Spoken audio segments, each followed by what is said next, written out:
I've decided I'm not going down. I mean, it's going to be really cuck. We won't get those nice visuals in the cave that nobody's ever filmed. But we'll give this camera to Gerard and let them get pictures. Ek is net nie ervare genoeg om daai af te gaan nie. Dit is wat net vir my 'n probleem is. Gerard is nou hierso en ons moet nou hom vertel wat ons besluit is oor die grot ekspedisie. Dit nou ons besluit om net die 40 meter af te gaan. Sal dit fyn wees? Dit is fyn met my waar jy wil gaan is wat bepaal hoe ver jy gaan. Sal jy sy klein kameraatjie kan afvat onder toe? Graag. Ons kan op enige tyd vir jou sê in die grot. Dis nou ek. Enige stadium. Dit is altyd gevaarlik. Dis nie 'n toerisme-attraksie. Dit is onmoontlik om dit 'n toerisme-attraksie te maak. Die ekosisteem is so sensitief. Die toegang is so moeilik dat as jy wil dit vir Jan publiek wys, moet jy die ekosisteem seermaak. En dis nie die moeite werd. If you're on that rope and you can't go up and you can't go down, you're actually in big trouble. Ja. I'm confident that you can do it. Ek weet nie. None of us can actually remember when we said yes to going down all the way. First stop was to meet up with Henny Stander, Gerard's caving buddy for many years. Henny, wie ben jy nou? Die standby ouens wat as daar probleme is, dan kom hulle uit om te kom help. Hoe laat? 7 uur?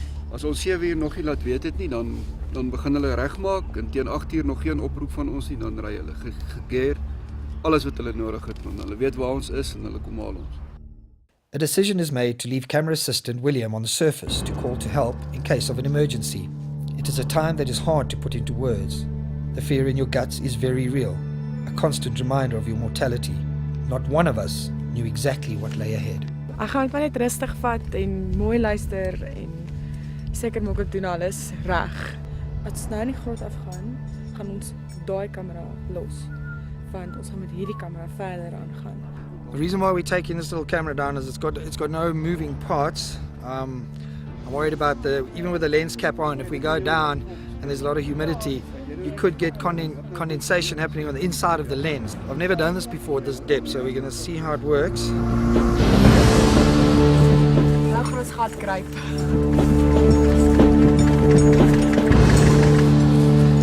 Wat nou net 'n enorme klip afgeval daar onderin. So spanning loop hoog. A plaque at the entrance to the cave in memory of Conrad Potgieter, who died in the cave a year ago, adds to the tension. Where are we going down? This area on the left here. If you kick loose any rocks, please just shout.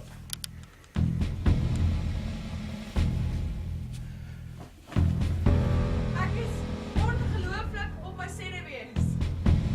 Hierdie is nou eers die eerste stretch en ek weet al klaar se kokstekke. Dis hy. En nog 'n tree af. Hey, man. Sit nou rustig. Kry jou balans terug. Daar's nou baie adrenaline. And his experience shows as he drifts down to the surface of the first level. This was not a time to think of childhood fears of the dark or to be claustrophobic. Meneer, Hæ? hoe voel dit daar? Daar is nie woorde vir hierdie ervaring nie. Ek is moerbang. We scrambled through the narrow tunnel into a smaller cave, home to a few bats within arm's reach, hanging from the rocky roof. Then the real fear began as we abseiled the first sheer drop. The longest abseil lay ahead. Ons gaan nou hierso af. Hier's 'n helling van ou pyn wat hier lê, die dak wat van bo af gekom het, daar waar ons deur geabseil het. En daar ver sien jy 'n gat in die dak van die volgende kamer. En ons gaan nou daardeur af nog so 30 meter ver abseil. Dan is ons onder op die basis van die stelsel.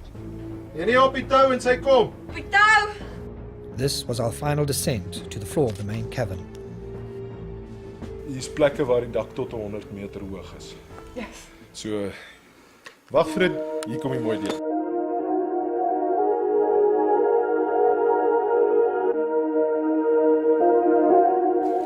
Ons is nou 100 meter plus onder die grond.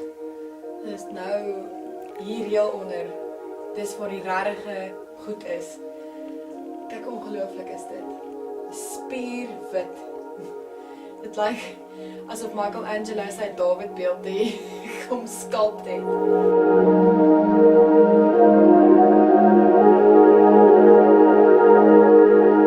Our time in this wonderland is all too brief. It is time to leave. The most difficult part of our journey lay ahead. We had to climb back up. Each muscle-tearing step hauls us 15 centimeters up the rope. After a few minutes, exhaustion takes over, Hoekom sukkel ek so nou? and we have not even begun to climb. There is only one way out, and that is up. The only thread between life and death is the rope, and the equipment soaked with your sweat. From deep within, the instinct to survive takes over, and pain barriers are pushed through. But things still can go wrong. Ons is nou klaar by die eerste stretch op, wat nogal 'n moeilike ene was. Ons 'n bietjie sweet opgejaag en Philip het sy voetdeel verloor wat hy onder druk moes dink op sy voete. You know when you're on a rope, hanging in the middle of a cliff and it goes qua, was not a cool thing. So at first, the ex coiled a rope up to me from the bottom. I caught that, tied it with my superior knot knowledge, and then after about probably another 15 meters, it came off again. And here I did a chuck a rope down from the top. I had it tied on again. But yeah. Philip, ek is trots op jou, ek moet sê. Ons het dit gemaak en nou is dit die laaste stretch op. All the training in the world cannot prepare you for the absolute exhaustion of the final ascent. After what seems a lifetime, the glowing embers of a fire extends a warm welcome to life. Dit is nou 10. Half 10. En hoe laat was ons daarin? 10 uur. Hoe laat was ons daarin? Ons het seker so 11 uur se kant, ja. Ja. Dit so lank ons op binne was. Ja. Maar baie geluk. Thank you. That's Yeah, great. really, it Yeah. was Dankie. unbelievable. Dankie. Gerrit? It was a goodie. Dankie. Vir hoeveel? 10 ure. 10 ure, Philip. Well done. Ons lewe. Okay, we're gonna wrap and eat.